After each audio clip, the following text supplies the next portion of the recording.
नमस्कार, मनी गुरु की इस खास पेशकश में आप सभी का स्वागत है। मैं हूं स्वाति रायना।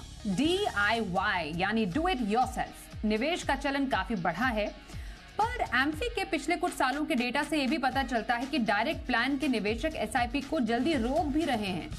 तो कैसा ये ट्रेंड, क्या समझा जा सकता है, इस पर करने वाले हैं खास चर्चा और ये जानेंगे कि खुद से निवेश करते वक्त किन बातों का आपको रखना है ध्यान, जिससे कि आपका निवेश लंबे समय तक बना रहे, और कब जरूरी है आपको एक फाइनेंशियल एक्सपर्ट की। इस पर रहने वाली है खास चर्चा। हमारे साथ दो खास एक्सपर्ट्स हैं, उनका परिचय करा देते हैं। Poonam Rungta, certified financial planner, और Harshvardhan Rungta, certified financial planner, Rungta securities से। पूनम और हर्षवर्धन दोनों का बहुत स्वागत करते हैं मनी गुरु के आज के इस खास कार्यक्रम में। आज हम एक चर्चा करने वाले हैं DIY निवेश, जो कि हमने जैसे शुरुआत में बोला था, इसका ट्रेंड पिछले काफी समय से बढ़ा है। इसको हम कह सकते हैं कि ज्यादा पॉपुलर हुआ है, ये शायद कहना ज्यादा सही होगा। और कुछ यही करता है एक म्यूचुअल फंड का डायरेक्ट प्लान भी। जिससे पहले हम आगे बढ़ें कि हम आज चर्चा क्या कर रहे हैं, थोड़ा बेसिक समझना जरूरी है। पूनम, जो म्यूचुअल फंड का एक डायरेक्ट प्लान होता है जिससे आप डायरेक्टली किसी भी AMC के साइट से जाके एक म्यूचुअल फंड प्लान खरीद सकते हैं, उसकी जरा खासियत बताइए और क्या होता है, कैसे होता है ये? देखिए, 10 साल पहले ये एक तरीका शुरू हुआ जहां पे इन्वेस्टर्स को, जैसे सेबी हमेशा ही इन्वेस्टर्स को सेफगार्ड करने के लिए, उन्हें बेहतर फायदा देने के लिए, उन्हें बचाने के लिए मिस सेलिंग से इस तरीके के चेंजेस करते रहते हैं। उस दौरान ये एक नया तरीका निवेश का शुरू किया गया 10 साल पहले 2013 में, कि अगर किसी निवेशक को इंटरमीडियरी के थ्रू नहीं जाना है और डायरेक्ट AMC से, यानी जैसे कि आप किसी दुकान के रिटेलर में सामान खरीदे किसी शॉप में से, या जाके सीधा होलसेलर से खरीदे, वो तरीके का एक कॉन्सेप्ट लाके ये प्लान शुरू किया गया, जिसमें इंटरमीडियरी की ब्रोकरेज न होने से कॉस्ट कम होती है। पूरा जो पोर्टफोलियो है उस फंड का वो सेम रहता है, रेगुलरली या आप डायरेक्ट मोड में जाएं, बट फर्क इतना है कि उसमें जो कॉस्ट ऑफ इंटरमीडियरी कम होने की वजह से जो एक्सपेंस रेशियो है वो कम होता है, जिसकी वजह से इन अ लॉन्ग रन निवेशक को ज्यादा थोड़े रिटर्न्स बनते हैं। दोनों फंड सेम होने के बावजूद उनकी NAV अलग अलग चलती है। तो ये इन्वेस्टर्स को फायदा करने के लिए ये स्कीम लाई गई। मगर 10 साल में अगर हम देखें तो इसका ट्रैक्शन बहुत ज्यादा नहीं बना है। लोग ईज ऑफ इन्वेस्टमेंट के कारण, और जो इंटरनेट पे बहुत सुविधाजनक सारी ही इंफॉर्मेशन मिल जाती है एक निवेशक को, और निवेशक खुद भी बहुत अवेयर हैं, और आप जैसे टीवी चैनल जिस तरीके से अवेयरनेस फैलाते हैं उसके हिसाब से निवेशक कर भी रहे हैं, स्पेशली यंग इन्वेस्टर्स ये रुख अपना रहे हैं। तो इसमें निवेश करने से जो भी फायदा होता है वो बेसिकली फायदा कॉस्ट का है, जो लॉन्ग रन में निवेशक को रिटर्न्स में ज्यादा ग्रोथ देता है।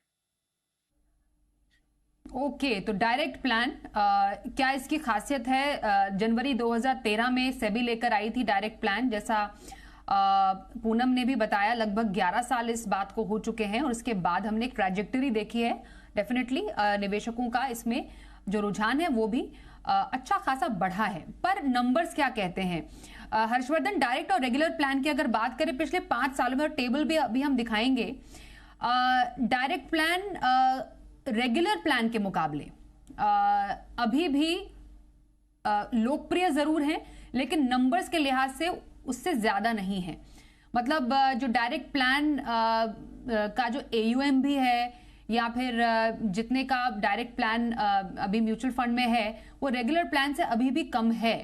तो इन ट्रेंड्स को हम कोरिलेट करके कैसे समझें? और इसमें हम ये बात भी समझना जरूरी है, क्योंकि डायरेक्ट प्लान की तो हमने बात कर ली, रेगुलर प्लान यहां पर कैसे काम करते हैं, और डायरेक्ट प्लान का अभी फिलहाल स्टैंडिंग क्या है?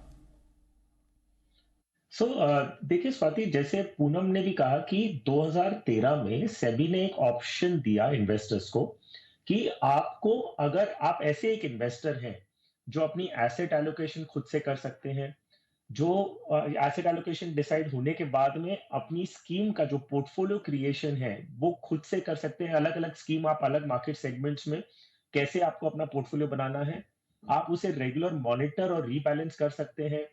आप उसका जो जो अपने पर्सनल बायसेस होते हैं, जो इन्वेस्टर इमोशंस होते हैं, उसे आप अगर अलग रख सकते हैं।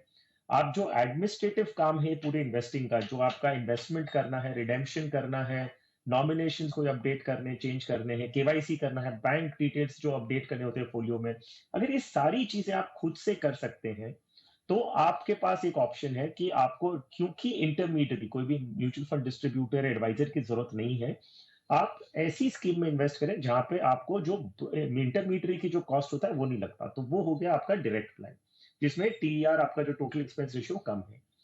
और जो ये आप जो सवाल पूछ रहे हैं कि इसका ट्रेंड कैसा है और किन निवेशकों के लिए है, सो वेल, बहुत क्लियरली ये है कि ये उन निवेशकों के लिए है जो ये सारा काम खुद से कर सकते हैं, उन्हें कोई भी इंटरमीडियरी की जरूरत नहीं है। अब हो क्या रहा है कि क्योंकि इसमें कॉस्ट कम लगता है, और कई कई कैलकुलेशन, अगर हम 15-20 साल का कैलकुलेशन करें तो ऐसे लगता है कि हमें कितना ज्यादा रुपया बच सकता है अगर वो टीआर, हमारा जो एक्सपेंस रेशियो, कम लगे तो। सो इसका ट्रेंड ये है, जो स्कीम लाई गई थी, ये जो ऑप्शन लाया गया था, वो उनके लिए लाया गया था जो ये पूरी तरह से सक्षम है अपना इन्वेस्टमेंट करने के लिए। अब रिटेल इन्वेस्टर जो है, जो नॉन फाइनेंशियल बैकग्राउंड से है या नॉन इन्वेस्टिंग बैकग्राउंड से है, उनके लिए सारा काम करना इतना आसान नहीं होता है जितना हम समझते हैं, क्योंकि ये बहुत ही टेक्निकल फील्ड होती है इन्वेस्टिंग का।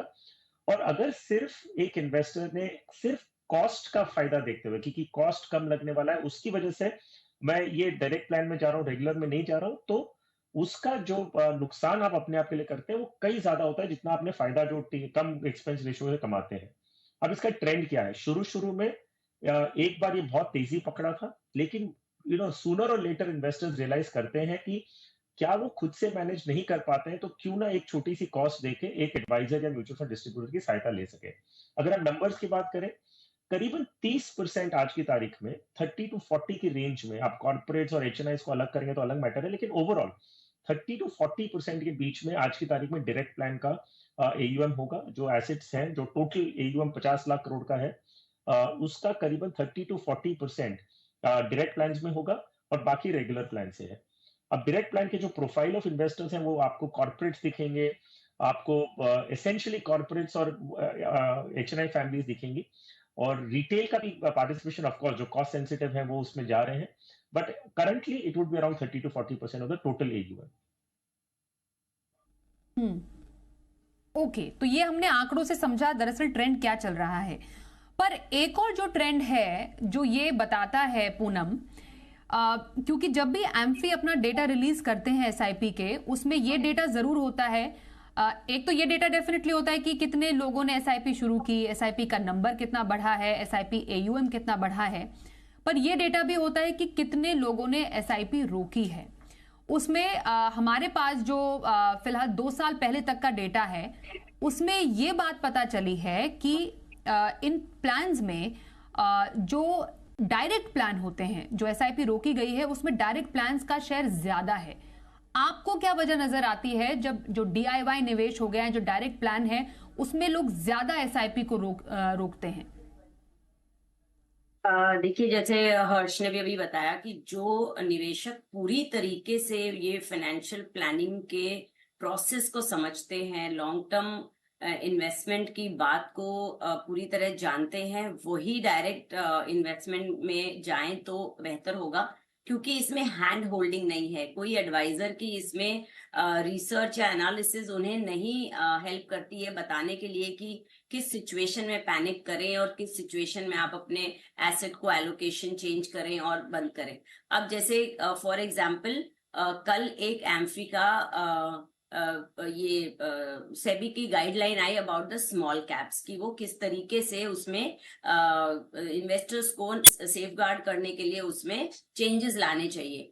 अब एक डायरेक्ट निवेशक जो नहीं समझता है बारीकियों को और टेक्निकलिटीज को, वो समझेगा कि स्मॉल कैप्स में बहुत ही रिस्की है तो हम इसमें बंद कर देते हैं, और ये आमूमन यही होता है डायरेक्ट इन्वेस्टमेंट में। तो हैंड होल्डिंग ना होने की वजह से ये एसआईपी क्लोजिंग, जैसे हम एक बात करें कि आप स्टेशन पे गए हैं और गलत गाड़ी में चढ़ गए, तो उसमें से आपको समझ नहीं आ रहा, आप आगे बढ़े, वापस आए, चेंज करें, ये बिल्कुल यही हाल होता है एक डायरेक्ट निवेशक का।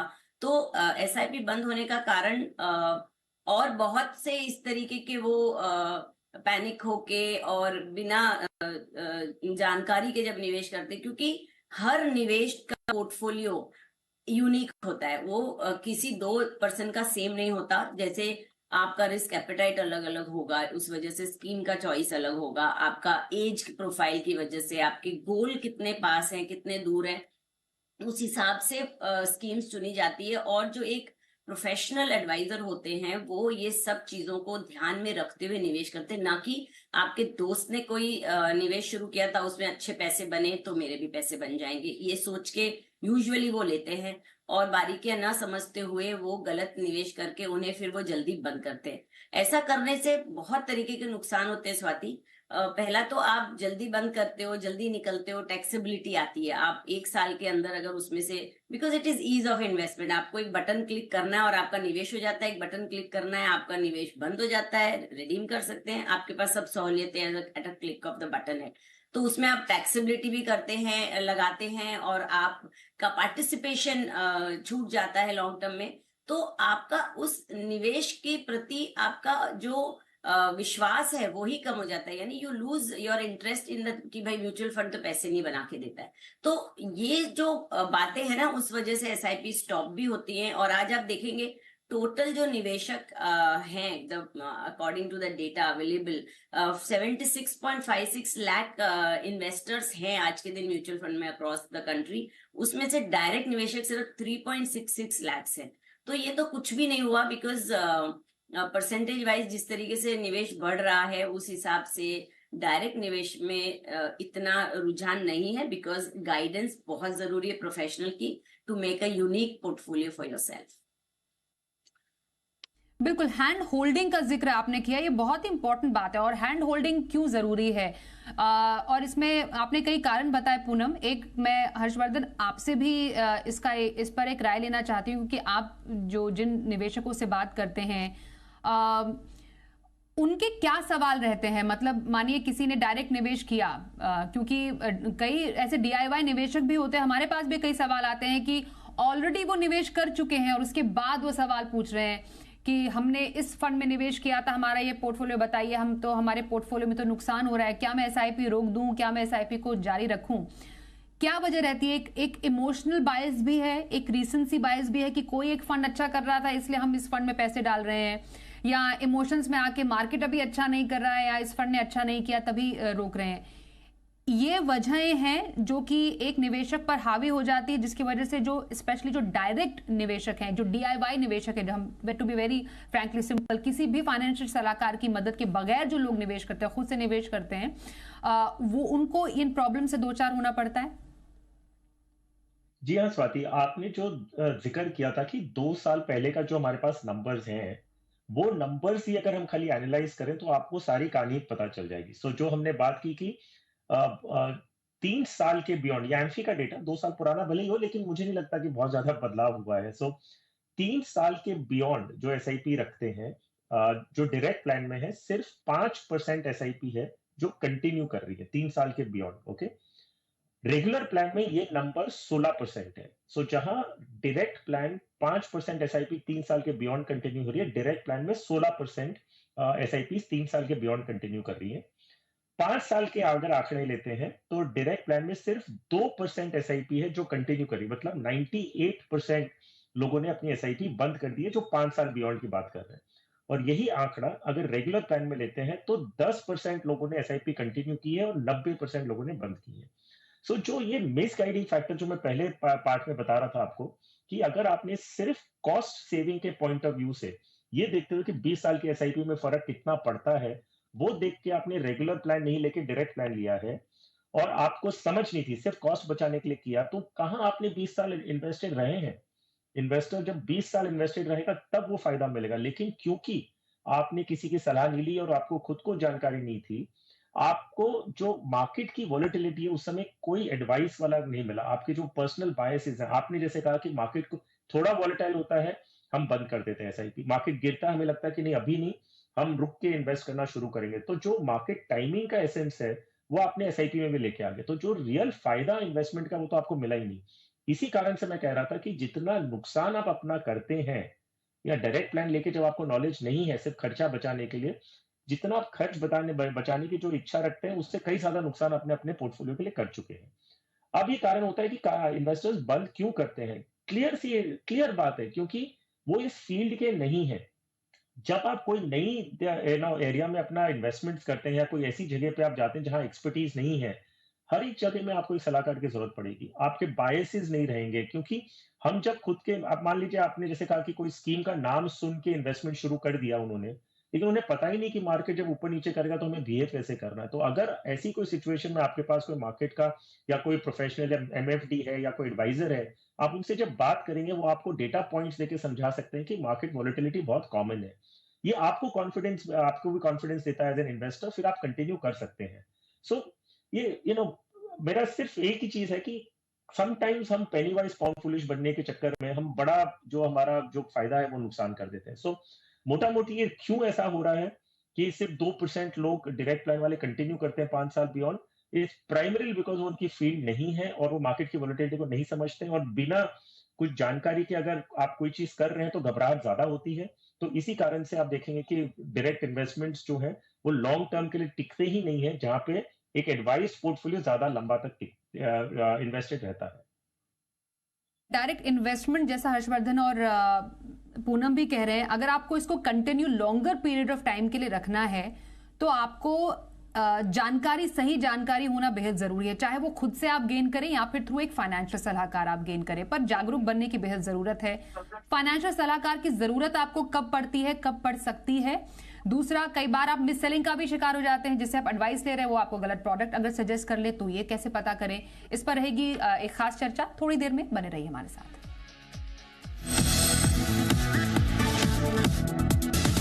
निवेश या खुद से निवेश कैसे करें संभल कर, इस पर चल रही है खास चर्चा। हमारे साथ है हर्षवर्धन रुंगटा और पूनम रुंगटा से हम कर रहे हैं खास बातचीत फाइनेंशियल सलाहकार।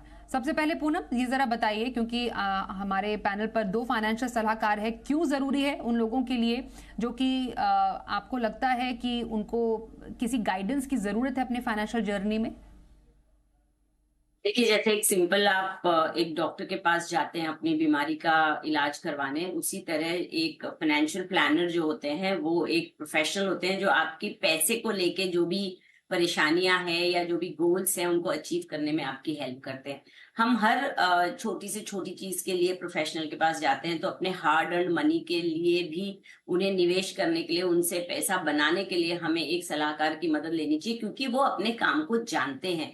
वो आपके रिस्क प्रोफाइल, आपकी एज, आपके गोल्स को देखते हुए जो इतने कॉम्प्लेक्स आजकल इंस्ट्रूमेंट्स मार्केट में अवेलेबल है उसमें से चुन के आपके लिए एक पोर्टफोलियो बनाते हैं जो आपके लिए सही है, आपके लिए यूनिक पोर्टफोलियो बनाते हैं, जिससे कि आपकी रिस्क का भी खतरा नहीं होता। आप रिस्की प्रोडक्ट में नहीं निवेश करते अगर आप रिस्क एवर्स हैं तो, और अगर आप रिस्क ले सकते हैं तो आप एक कंजर्वेटिव की तरफ ना चले। ये ध्यान में रखते हुए आपके लिए एक यूनिक पोर्टफोलियो बना के आपको लॉन्ग टर्म में पैसा भी बना के देते हैं और आपको पीस ऑफ माइंड भी दिलाते हैं और आपकी लिक्विडिटी को भी बरकरार रखते हैं, क्योंकि ऐसे बहुत सारी चीजें ध्यान रखी जाती है कि आपका इमरजेंसी फंड भी इन प्लेस है कि नहीं, आपका जो रिस्क कवर है चाहे वो लाइफ हो चाहे वो नॉन लाइफ हो, मेडिकल इंश्योरेंस आपकी बराबर है, तो वो होलिस्टिकली सभी चीज की प्लानिंग इस तरह करते ताकि आपकी हर सिचुएशन में आपकी सिक्योरिटी, फाइनेंशियल सिक्योरिटी बनी रहे और आपके गोल्स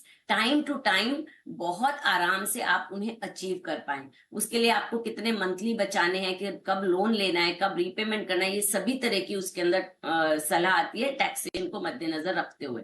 तो जब सलाहकार सब कुछ जो इस बारे में जानते हैं और उसके बदले में एक फीस चार्ज करते हैं और आपके लिए पोर्टफोलियो बनाते हैं और साथ ही आपके साथ बने रहते हैं लॉन्ग टर्म में, टाइम टू टाइम आपको सलाह देते हुए, रिव्यू करते हुए आपके पोर्टफोलियो का आपको हेल्प करते हैं अचीव करने के लिए, तो ऐसे सलाहकार की मदद लेके ही आप अच्छे से अपना फाइनेंशियल प्लानिंग कर सकते हैं। बट हाँ, ये जरूर ध्यान रखना चाहिए कि आपने जो सलाहकार चुने हैं वो प्रोफेशनल हैं कि नहीं, उनके पास डिजायर्ड क्वालिफिकेशन है कि नहीं, और आपका ट्रस्ट उसमें उनमें कितना बना रहता है, वो किस रेफरेंस से आप उनके पास जा रहे हैं, उनके अंदर काम करने में कितनी प्रोफेशनलिज्म है, या वो कितना ट्रांसपेरेंसी रखते हैं, ये सब ध्यान रखते हुए जब आपका उनसे एक रिश्ता बनता है, it's a long term relationship with the financial planner, तो ये सब देखते हुए आपको अपना फाइनेंशियल प्लानर जरूर चुनना चाहिए, क्योंकि जैसा अभी हर्ष ने बताया, पेनी वाइज पाउंड फुलिश हमें नहीं बनना चाहिए। थोड़े बहुत पैसे बचाने के चक्कर में आप लॉन्ग टर्म में कितना बड़ा नुकसान कर लेंगे, ये इसका अंदाजा हमें अभी नहीं लगता। बिल्कुल। तो इस पूरे जो चर्चा है उसके मूल में एक बात ही समझ आती है हर्ष, कि आपको एक इन्फॉर्म्ड इन्वेस्टर बनना है, जागरूक निवेशक बनना है। अपने अपने अलग अलग कार्यक्रमों के जरिए हम कोशिश करते हैं कि सही जानकारी लोगों तक पहुंचाए अपने एक्सपर्ट्स के द्वारा। तो चाहे वो DIY निवेश हो या फिर एक फाइनेंशियल सलाहकार के थ्रू हो, एक निवेशक को किन बातों का ध्यान रखना है, क्योंकि ऐसा भी ना हो कि एक फाइनेंशियल सलाहकार की मदद भी ली और वहां पर भी नुकसान हो गया। तो क्विकली कुछ टिप्स। सर देखिए स्वाति, जब आप इन्वेस्ट करना शुरू करें, हर एक इंसान में एक कॉमन सेंस जरूर होता है। मैं नहीं कह रहा हूं कि आप अपनी फील्ड के एक्सपर्ट्स हैं, कोई इंजीनियर्स हैं, कोई डॉक्टर्स हैं, कोई भी प्रोफेशन आप फॉलो कर रहे हैं, उसमें आपकी एक्सपर्टीज है। इसके अलावा भगवान ने हमें एक कॉमन सेंस बोल के बहुत ही अच्छी चीज हमारे पास दी है। एक बच्चे को भी पता होता है कि कौन उससे ज्यादा प्यार करता है। अगर 3 साल का भी बच्चा है ना, उसे ये पता होगा कि कौन उससे ज्यादा प्यार करता है। तो अपने कॉमन सेंस को हमें हर फील्ड में यूज करना है। जब भी आप कोई फाइनेंशियल एडवाइजर के पास जाते हैं, म्यूचुअल फंड डिस्ट्रीब्यूटर के पास जाते हैं, आप ये देखने की कोशिश करिए कि वो इंसान कितना जेन्युइन है, वो क्या इन्वेस्टर के हित में बात कर रहा है, ये खुद के हित में बात कर रहा है। और यकीन मानिए, आप 3-4 चीजें भी अगर आप ढंग से पूछते हैं ना, आपको ये समझ आ जाता है कि क्या आपको कुछ बेचा जा रहा है या आपकी एडवाइस, आपको कोई चीज आपकी भलाई के लिए सजेशन दिया जा रहा है। दोनों चीज में फर्क है। तो आप किससे भी एंगेज करें, पहले यस ऑफ कोर्स आप उनकी क्वालिफिकेशन देखें कि क्या वो उस फील्ड के एक्सपर्ट हैं। मैं ड्राइविंग सीखने जा रहा हूं, लेकिन जिससे सीख रहा हूं उनके पास खुद के पास अगर ड्राइविंग लाइसेंस नहीं है, तो मुझे क्या सिखाएंगे। तो उसी तरह आपको ये देखना है कि जिससे आप सलाह ले रहे हैं कि क्या वो उस फील्ड के एक्सपर्ट है। मेरे पास अगर बैंकिंग की एक्सपीरियंस है, डज नॉट मीन मेरे पास इन्वेस्टमेंट का एक्सपीरियंस है। तो ये दोनों चीज में फर्क करना समझिए कि इन्वेस्टमेंट एक बहुत ही अलग चीज है, बैंकिंग अलग चीज है और टैक्सेशन अलग चीज है। तो क्या मैं एक इन्वेस्टमेंट एडवाइजर के पास जा रहा हूँ जिन्हें इन्वेस्टमेंट के बारे में ज्यादा नॉलेज है। दूसरी चीज आपको देखनी है कि वो इंसान जिनसे आप इंटरैक्ट कर रहे हैं, कि उनके पास एक्सपीरियंस कितना है।